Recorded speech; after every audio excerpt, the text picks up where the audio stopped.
സംസ്ഥാനത്തെ സർക്കാർ ആശുപത്രികൾ പൊതുജനങ്ങൾക്ക് പരമാവധി പ്രയോജനപ്പെടണം എന്ന ലക്ഷ്യത്തോടെ ആരോഗ്യ വകുപ്പ് കൈക്കൊണ്ട സുപ്രധാനമായ തീരുമാനമാണ് ടോപ്പ് 10-ൽ ഇനി.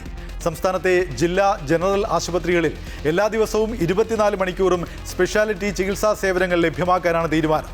രോഗികൾക്ക് സാമ്പത്തിക നഷ്ടം ഒഴിവാക്കാനും മെഡിക്കൽ കോളേജുകളിലേക്കുള്ള അനാവശ്യ റെഫറലുകൾ തടയുകയുമാണ് ഈ പദ്ധതിയുടെ ലക്ഷ്യം.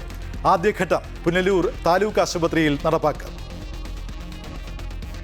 സംസ്ഥാനത്ത് സർക്കാർ ആശുപത്രികളെ ആശ്രയിക്കുന്ന ലക്ഷക്കണക്കിന് വരുന്ന സാധാരണക്കാർക്ക് ഏറെ പ്രയോജനകരമാകുന്ന തീരുമാനമാണ് നടപ്പിലാക്കുന്നത്. നിലവിൽ ജനറൽ ആശുപത്രികളിലും ജില്ലാ ആശുപത്രികളിലും OP ഉൾപ്പെടെ നിശ്ചിത സമയം കഴിഞ്ഞാൽ സ്പെഷ്യലിസ്റ്റ് ഡോക്ടർമാരുടെ സേവനം ലഭ്യമല്ല. രോഗികൾ മെഡിക്കൽ കോളേജ് ആശുപത്രിയെയോ സ്വകാര്യ ആശുപത്രികളെയോ സമീപിക്കുകയാണ് പതിവ്.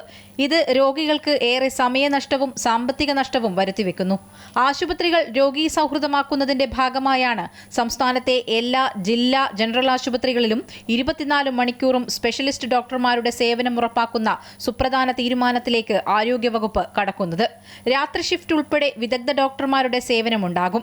General medicine, ortho, surgery, paediatric, gynaecology എന്നീ വിഭാഗങ്ങളിലെ ഡോക്ടർമാരാണ് ഉണ്ടാവുക. 6 മാസത്തിനുള്ളിൽ സംസ്ഥാനത്ത് പൂർണ്ണമായും ഈ സംവിധാനം നടപ്പാക്കും. പുനലൂർ താലൂക്ക് ആശുപത്രിയിലാണ് ആദ്യം പദ്ധതി നടപ്പാക്കുന്നത്. സ്പെഷ്യലിസ്റ്റ് ഡോക്ടർമാരെ പുനർവിന്യസിക്കാനാണ് തീരുമാനം. തിരുവനന്തപുരം ജനറൽ, കൊല്ലം ജില്ലാ ആശുപത്രികളിൽ ഇനി 24 മണിക്കൂറും കാത്ത് ലാബും പ്രവർത്തിക്കും. അമൃത ന്യൂസ്, തിരുവനന്തപുരം.